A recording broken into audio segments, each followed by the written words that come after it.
మేడి పండు చూడు మేలిమై ఉండును పొట్ట ఇప్పు చూడు పురుగులుండు. దీని అర్థం ఏందంటే పండు చూడడానికి బానే ఉన్నా ఇప్పు చూస్తే మాత్రం పురుగులు ఉంటాయి మొత్తం అనేసి దీని అర్థం. ఈ పద్యం నేను చెప్పడానికి కారణం ఏంటంటే మన ఇంటీరియర్ బిజినెస్‌లో చిన్న చిన్న కంపెనీలందరూ ఫేస్ చేసే ఫస్ట్ ప్రాబ్లమ్ ఇదే. ఏ కస్టమర్ దగ్గరికెళ్ళినా సరే వుడ్ మాకొద్దు, వుడ్‌తో చేపించుకోము. మాకంతా టెర్మైట్ ప్రాబ్లమ్ వచ్చేస్తుంది అని ఒకటే మాట చెప్తున్నారు. ఎందుకు సార్ అని అడిగితే నేను ఆల్రెడీ ఒక 2,00,000 పెట్టి నేను చేపించుకున్నాను.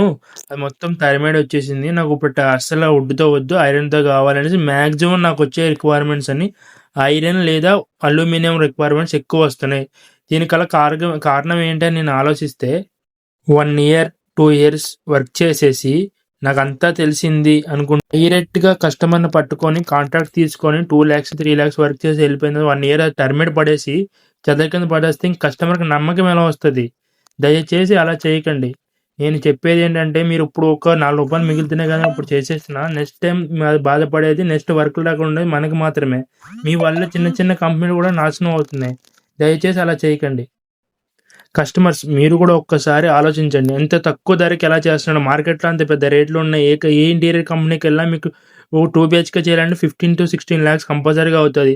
అలాంటిది ఇంత తక్కువలో ఈ పర్సన్ చేసి ఇచ్చేస్తున్నాడు అంటే ఎంత లో క్వాలిటీ మెటీరియల్ వాడుతున్నాడు అనేది మీరు ఒకసారి ఆలోచించి మీరు కూడా ఒకసారి బయటికెళ్ళి మార్కెట్ రేట్స్ అనేది తెలుసుకోండి.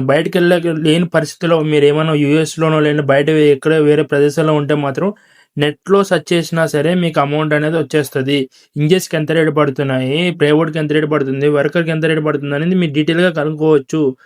దీనివల్ల మీకు ఉపయోగపడుతది, మాకు ఉపయోగపడుతది, అందరికి ఉపయోగపడుతది. తక్కువ రేట్‌లో మీరు వర్క్ చేపించుకొని మీ అమౌంట్ లాస్ అయ్యకంట ఒక ఎక్స్‌పీరియన్స్ పర్సన్ తీసుకొచ్చి నాకింత కొటేషన్ ఒక పర్సన్ ఇచ్చాడు. ఇంతలో అమౌంట్ అవుతదా? కంపల్సరీగా ఇంటీరియర్ అయిపోతదా? ఈ ఒకవేళ అవుతే మాత్రం ఇది ఎన్ని ఇయర్స్ మనకు ఆగుతది? ఏ ప్లైవుడ్ వాడుతున్నారని గమనించండి. దాని తర్వాత మీరు ప్రొసీడ్ అవ్వండి. అది మీకు నచ్చితేనే చేపించుకోండి. అంతేగాని 2,00,000 చెప్పాడు కదా అని చేపించుకోవద్దు. ఇంటీరియర్ కంపెనీ వాళ్ళకి నేను ఎవరికీ అగైనెస్ట్ కాదు. నేను చెప్పేది ఏంటంటే మంచి మెటీరియల్ వాడండి. కస్టమర్‌ని హ్యాపీగా ఉండేలా చేయండి. ఇంకొక కొన్ని పనులు వచ్చేలా చేసుకోండి. Thank you so much.